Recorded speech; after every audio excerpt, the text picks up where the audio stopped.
अस्सलाम वालेकुम मुस्तफा कमाल साहब, पहले तो मुबारकबाद दे देते हैं। मुस्तफा कमाल साहब अस्सलाम वालेकुम। जी वालेकुम सर कैसे हैं आप? जी अल्लाह का शुक्र। सर अब सबसे पहले तो आपको मुबारकबाद, आपने सिक्योर की यहाँ से सीट। अनऑफिशियली अभी रिजल्ट्स तो वैसे अनाउंस नहीं किए गए, लेकिन किस तरह से देख रहे हैं, क्योंकि एमक्यूएम एक बड़ा टफ किस्म का मुकाबला थी, और कितनी सीटें आप लोग यहाँ से निकाल रहे हैं? देखिए अभी अभी अभी जितनी भी हमारी हम पहले दिन से कह रहे हैं, देखें कि हम 2013 की पोजीशन पे वापस जाएंगे। हम क्यों कह रहे थे ये बात?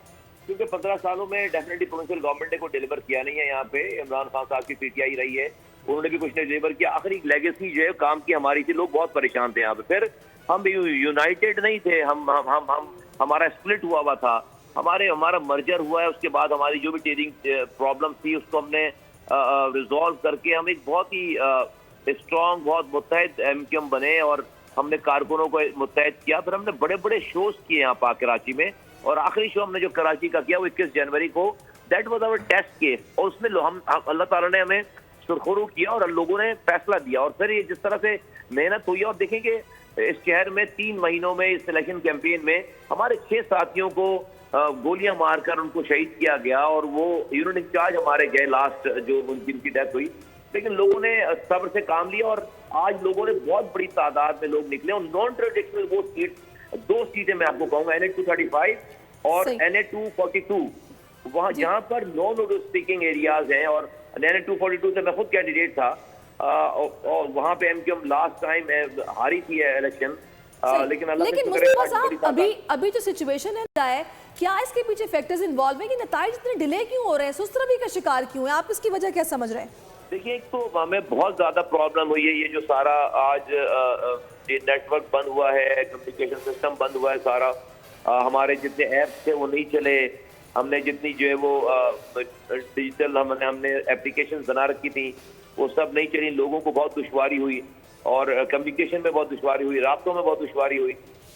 But at the end of the day मैं ग्राउंड पे था। मैंने जब लोगों का जो आज रुझान देखा है, उनका जो उनके बाहर निकलना देखा है, दैट वाज वेरी इनकरेजिंग। तो आई डोंट नो कि क्या रीजन रही है ऑल ऑफ ए सडन तमाम ये फोन बंद करने की, क्या रीजन रही हैं, क्या सिक्योरिटी वजूहात थी या कोई और वजह थी, हमें नहीं पता इस वाली बात का।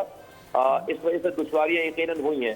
तो अच्छा मुस्तफा कमाल साहब, ये बताइए, डॉक्टर दानिश बात कर रहा हूँ, कि आप 22 में से 18 सीटों पे खड़े हुए, सही है? अभी आपने प्रेस कॉन्फ्रेंस भी की थी, प्रेस हमने देखा था, तो प्रेस स्पीच में अभी हमारे पास मुकम्मल रिजल्ट नहीं आया है। जाहिर है आप ग्राउंड पे खड़े हैं और आपके पास इत्तला ज़्यादा बेहतर होगी कि 18 जो कराची की सीट है, उनमें से कितनी सीटों में इस वक्त आप आगे हैं या जीत रहे हैं, और कितनी सीटें आप अब तक जीत चुके हैं? देखिए, 4 सीटों पे एमक्यूएम ने इत्तेहाद किया है, 18 पे एमक्यूएम खुद खड़ी हुई है। और इस वक्त हमारे पास जो फिगर्स हैं, जो हमारे नंबर्स आ रहे हैं, हम 19 सीट्स के ऊपर जो है वो हमारी पोजीशन आ रही है। 18 to 19 सीट्स के ऊपर हम अच्छी पोजीशन पे हैं। हमारे पास जितने भी पोलिंग एजेंट से हमारे पास जो रिजल्ट्स आ रहे हैं, वो उसमें हम जीत रहे हैं। और एमक्यूएम 2017 में 20 में से 2013 में 20 में 17 सीटें जीत चुकी है इस शहर में।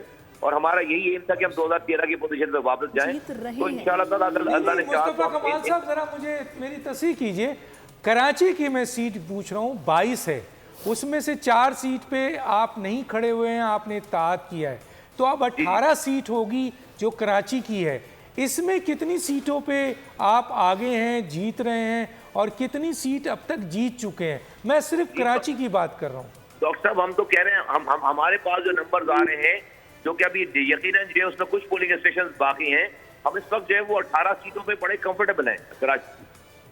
अच्छा, 18 सीटों पे आप कंफर्टेबल? अच्छा, वैसे मुस्तफा साहब, आपको थोड़ा सा जरा हमें बताएंगे, जाहिर है आपकी भी एक ऑब्जर्वेशन होगी, पहले आप लोग जुड़े हुए नहीं थे, बिखरे हुए थे, फिर आप लोग इकट्ठे हो गए, फिर आप लोगों का एक बड़ा इत्तेहाद भी सिंध में बना। ये जो रिजल्ट्स आपके सामने आए हैं, बड़े मतलब सरप्राइजिंग है। ये इसके पीछे वजूहात आप क्या समझ रहे हैं, इसका फायदा आप लोगों को हुआ है? well, देखिए, ये तो एक तो non performance of provincial government for last 15 years, People's Party की जो नॉन परफॉर्मेंस गवर्नमेंट रही है। आपको पता है कि यहाँ पर पीने का पानी आता नहीं है, घर में सीवरेज का पानी घर से बाहर जाता नहीं है, रोड कोई यहाँ पर पुख्ता है नहीं। यहाँ पर आपको पता है कि रात में लाइट नहीं, सुबह गैस नहीं, बच्चों को नौकरी देते नहीं। यहाँ पर हर चीज में करप्शन है।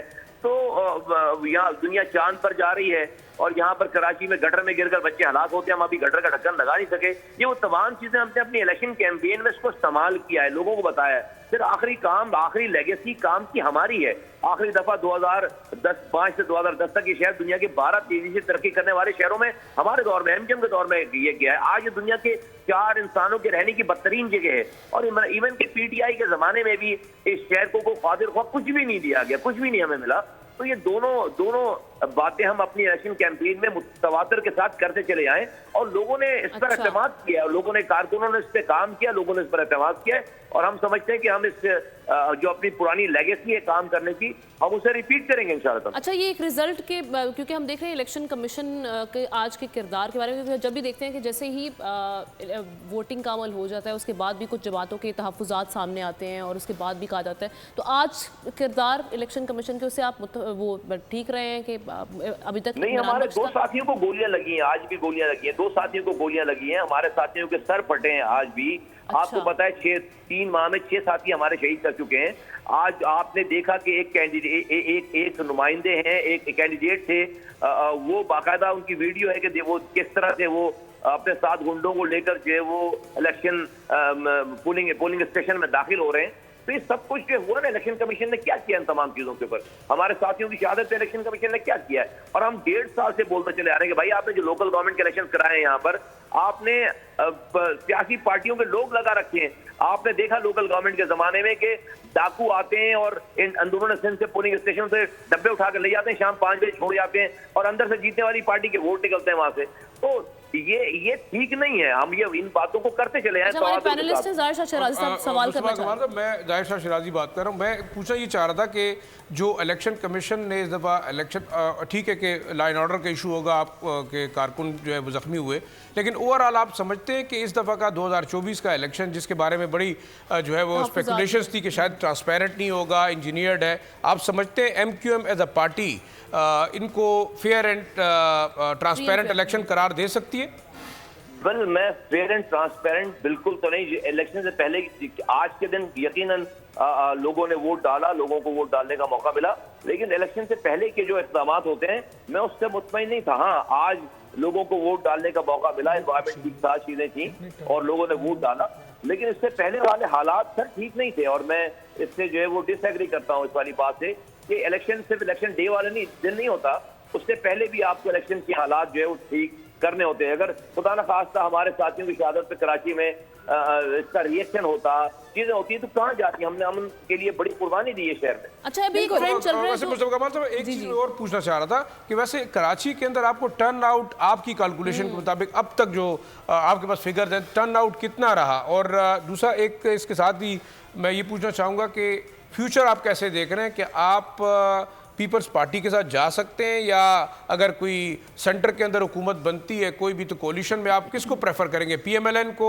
पीपल्स पार्टी को, या इंडिपेंडेंट जो जीत रहे हैं? क्या कोई ऑप्शन है कि इंडिपेंडेंट के साथ भी एमक्यूएम जो है एज अ पार्टी अलायंस कर सकती है सेंटर में? देखिए, हम बड़े क्लियर हैं इस मामले में। हमारे पास एक कॉन्स्टिट्यूशनल अमेंडमेंट का ड्राफ्ट है और हमने पहले कह रखी है बात कि जो भी हमारे इस 1 पॉइंट एजेंडे हमारी आईनी तरामीम के इस 3 नुकाती आईनी तरामीम को सपोर्ट करेगा, हम अनकंडीशनल उसकी सपोर्ट करेंगे। हम बहुत क्लियर है, इसमें किसी के हवाले से कोई बात नहीं कि XYZ की बात नहीं है।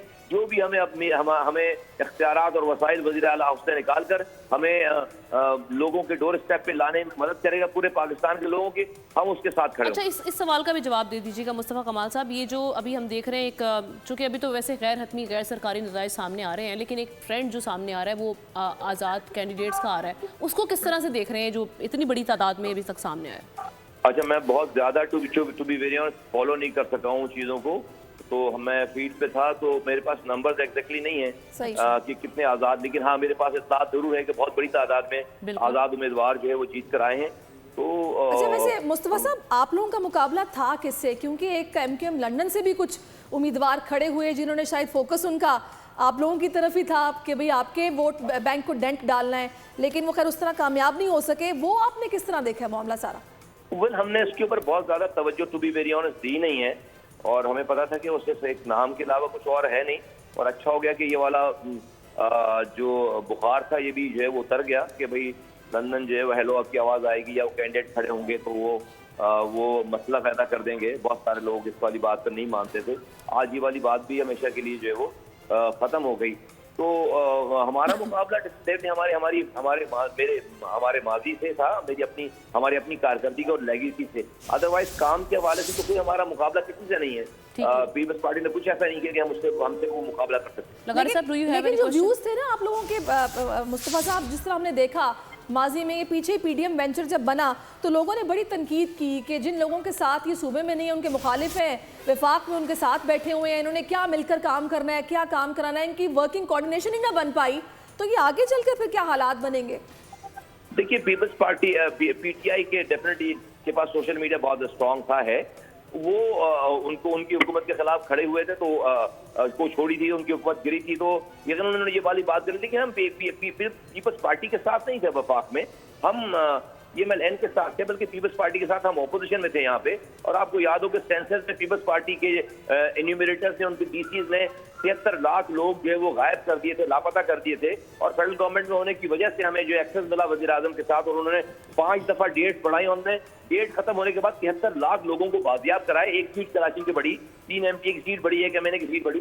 तो इस छोटे से टाइम पे एक कारकर्दगी है, और मैं आपको बहुत फ्रेंकली कहूँ कि देखिए हम इतनी ऐसी पोजीशन पर नहीं कि सबसे लड़ाई करें ना, हम अगेंस्ट द टाइड बहुत ज्यादा नहीं स्विम कर सकते। मैं आपको फ्रेंकली ये वाली बात बताऊं, भाई हमने अपने हिस्से की बहुत कुर्बानियां दी हैं, तो अब हमसे जो है वो हर बात में कि हम ही इनकलाबी बन जाएं और खुद को जो है वो टकरा जाएं, ये काम नहीं करना हमने। अच्छा, लेकिन आपका वो अधूरा रह गया था, फिर सैरिश का क्वेश्चन आ गया था, वो आप आज़ाद कैंडिडेट्स के बारे में कुछ कहने वाले थे। How do you see that trend जो अभी चल रहा है इस वक्त? जी, अब ये बहुत बड़ी एक अपॉर्चुनिटी है उन बड़ी पार्टियों के लिए कि जो फिर इनके साथ जो है वो अपनी अंडरस्टैंडिंग डेवलप करेंगे, और ये बहुत बड़ा एक डिसाइसिव फैक्टर होगा पाकिस्तान की फ्यूचर पॉलिटिक्स के लिए। बिल्कुल। और आज के जो टर्न आउट को ओवरऑल देखा जाए तो आप कहाँ पर रेट करते हैं? मैं उसको मुनासिब कहूँगा। चलें, that's great. Thank you so much. Mustafa कमाल साहब हमारे साथ मौजूद थे। सब्सक्राइब करें और बेल दबाएं ताकि कोई खबर रह न जाए।